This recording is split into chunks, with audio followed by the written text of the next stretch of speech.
In the build-up to election 2024, there were a lot of conversations about one, resetting Ghana, and two, upgrading Ghana. The consensus was that Ghana was at a stage that needed some transformation, or at least an uplift, because we were not in the best of places. But the question still remains, how do we get there? And this is a conversation not about, figures and figures. Yes, figures are important. The macro would always impact the micro and vice versa. But the reality is, the economy is what you feel or how you feel in your pocket. So the young men and women have asked that question: what must be done to ensure that beginning 7th January 2025 to 6th January 2029, they get to feel an improved pocket, i.e. have resources? This morning we're joined by Managing Partner of BVM Advisory Services and a former Deputy Finance Minister, Mona Quartey. Good morning, Honorable, and thank you very much for joining us. She joins us via Zoom. Good morning, Winston. Good morning, Raymond. Thank you so much. Good morning to your listeners. And happy holidays, Merry Christmas ahead of the season. Thank you very much. And let's start off from, what should be done. Let's start it broadly, and then we'll begin to get into the specifics. So now the NDC is one. The NDC has promised to reset Ghana. They've talked about all the things they want to do for the Ghanaian youth, most especially.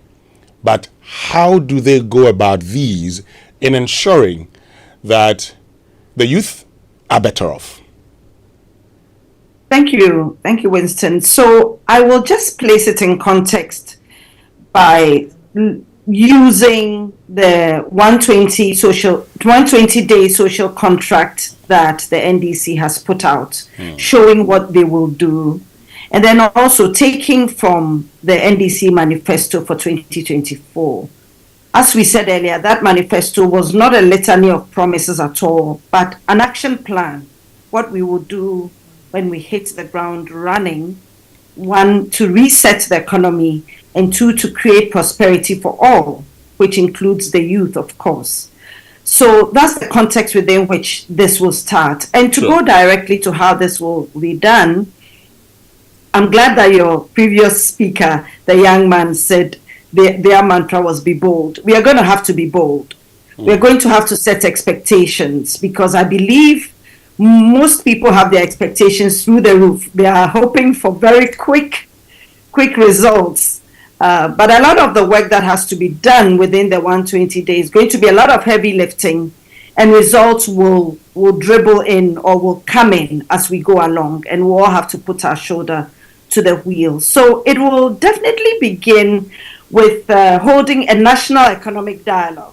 This transformation agenda, it won't only be economic, to be everything else, but it will begin with an economic dialogue to discuss and prepare a homegrown fiscal consolidation program, which will guide our budget going forward. If you recall, a lot was said about how we were going to downsize government administration in order to keep expenditure down, and many other cost-cutting measures.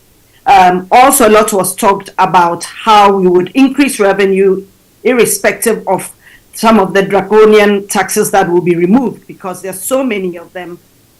And we picked some top 5 that we'll remove immediately. If you recall, that was the e-levy, the COVID levy, which is no longer relevant anyway, 10% levy on bet winnings, emissions levy, and then import duty on vehicles and equipment imported into the country for purposes of industrial and agricultural ventures. Now, why that? Because this transformation of Ghana's economy, socio-economy, is going to be premised on agriculture, agribusiness, going up the value chain, value addition into industry, and really vamping up industry to grow the economy. Because as you already know, we have our natural resources. We've grown our economy up to a certain extent. When oil and gas came online from 2000 onwards, we saw a massive growth in our economy. So now what is the next thing that we can add to grow our economy? And it will have to be increasing agribusiness and increasing industrialization. So that's where the growth is going to come from. That's where the jobs are also going to come from to a large extent.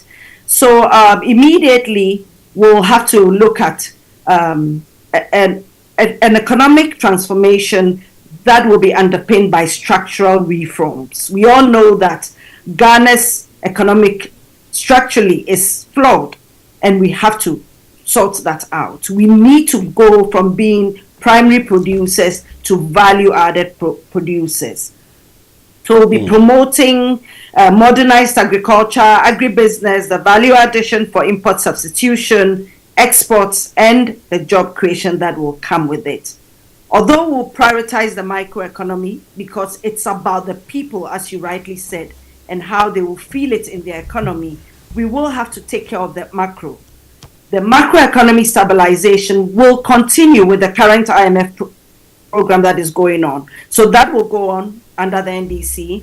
We will NDC government led by John Mahama and Nana Akufo-Addo will continue with that IMF program to make sure that we stabilize the macroeconomy, also make sure that we stabilize the currency depreciation. Okay. Somebody once asked me, do I think the exchange rate will go down? That is, the cedi will appreciate. I don't think so. It may gyrate a little, but basically it's our duty to stabilize it so that business folk and all of us can have something to plan with. Let me just take you